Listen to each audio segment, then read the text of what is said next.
So I call this talk Urban Alchemy. Urban alchemy means urban transformation, and it's the magical transformation visually of an area that could be otherwise drab.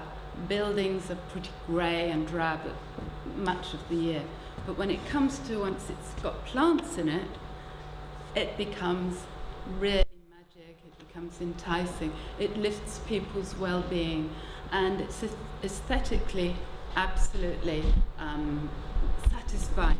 This is Patrick's transformation of the Cape Henley, and looking at his work, I can see that he's a type of botanical Banksy.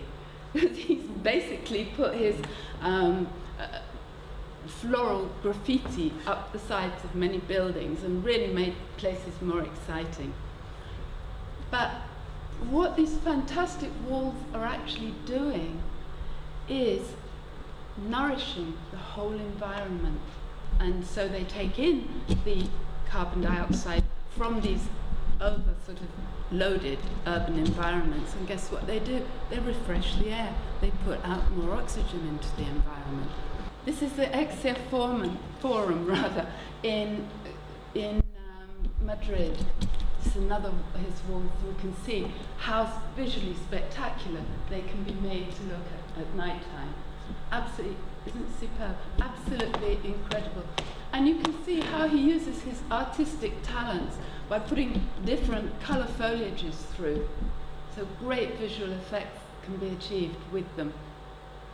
And of course, commercially, they create a natural focal centre of the area. So they're going to attract more visitors. More people will want to stay longer around them. And so, as well as creating a feature that's shared with the community around it, it's also got, actually, when you actually look deeper into it, sound commercial sense as well, contributes to the success of the building. The other element of vertical gardens is that they create a beautiful, flourishing diversification of ecology in an otherwise completely barren or practically barren urban environment, because birds will come and nest there. Butterflies come and they are like the flowers that are incorporated into the planting, and specific flowers can be put in there to deliberately attract certain wildlife. Insects breed, bees come. So straight away you're bringing this incredible natural life into the city. People will come and actually be near them and actually get a sense of being out in the natural environment that Jan was speaking about, in the middle of perhaps a hugely busy city centre. So that's Exia Forum for you. And if you do go to Paris, have a look around and see them and recognise that they're really, really bringing something aesthetically important and actually health-wise and well-being-wise terribly important to this cluttered and busy and congested environment, and actually balancing the whole environment by bringing nature into an unnatural, overwhelmingly unnatural space. Right, after my visit to this particular wall, I reflected back on what I consider to be the biggest success story of these vertical walls so far that I've come across, and that's at the Millennium. You remember the Millennium Dome, or the Millennium Dinosaur?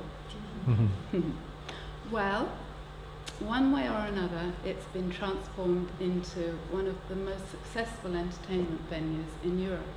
Now, we could say that the people who managed to buy it for pocket money had the expertise to know what they were doing, what they wanted to do with the space.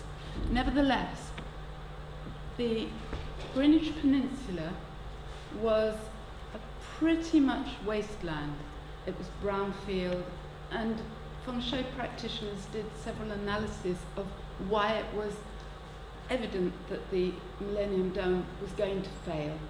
And so you could say that these people had a big challenge, really, although they took it on and they may have had the theory.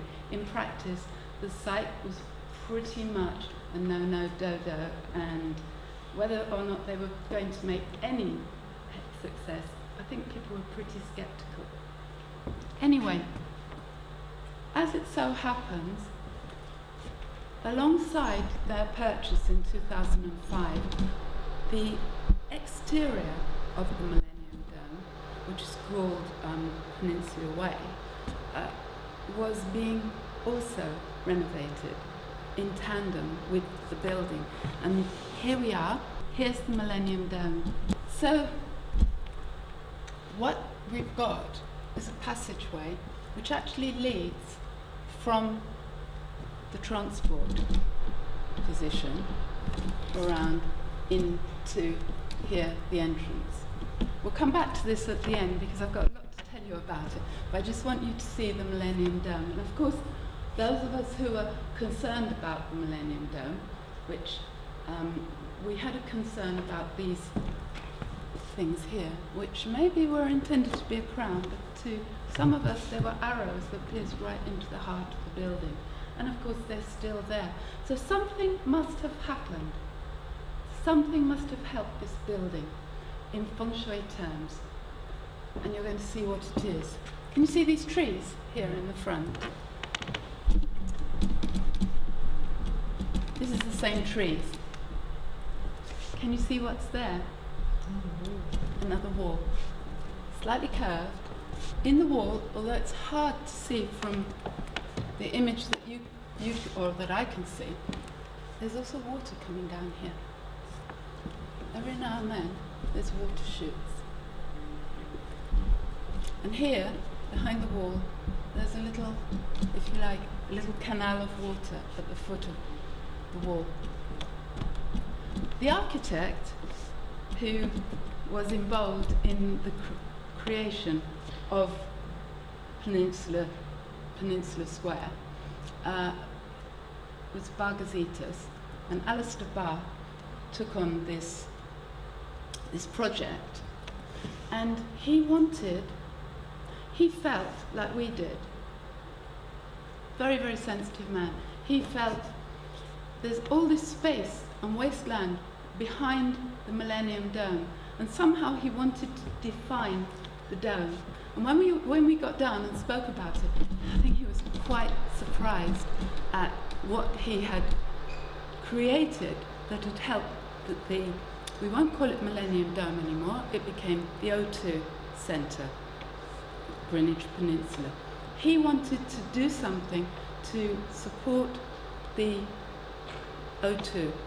And he wanted to define the space. More than anything, he wanted to actually conceal the porter cabins and things that actually live behind this wall, which are actually where all the construction people of the peninsula are working hard on a 10-year project to regenerate the ground to this side. There are buildings going up, and behind there will eventually be some buildings going up. But what he did was an absolute gem, because he actually ordered this wall to be put in, and you can see the size of the wall in proportion to the people there. Let me show you the view. Can you see the flowers that are growing in summer? See what a dynamic structure it is, and you can see the water here now.